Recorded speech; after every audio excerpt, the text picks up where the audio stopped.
లంకలో సీతాదేవిని బెదిరిస్తూ భయపెడుతూ రాక్షస స్త్రీలు మాట్లాడడం మొదలు పెడతారు.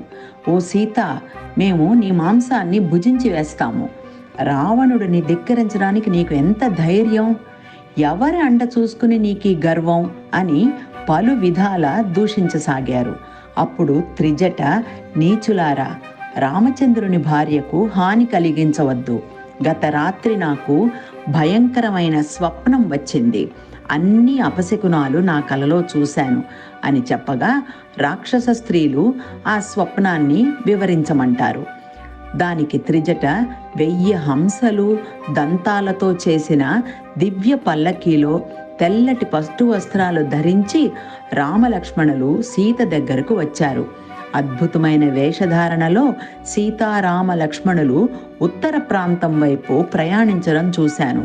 తరువాత రావణుడు నూనె పూసుకున్న ఒంటితో నూనె తాగుతూ ఎరుపు రంగు దుస్తులు ధరించి రథం మీద నుండి కింద పడగా అతనిని నల్లని వస్త్రాలు ధరించిన ఒక స్త్రీ భూమి మీద పాశంతో లాగుతున్నట్లు చూశాను.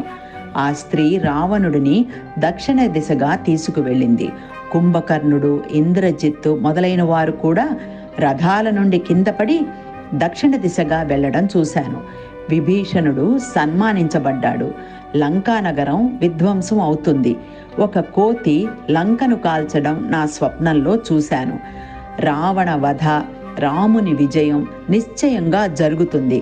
అందువల్ల సీతను బాధపెట్టి హాని కలిగించకుండా సౌమ్యంగా ప్రవర్తించండి అని హితవు పలుకుతుంది త్రిజట.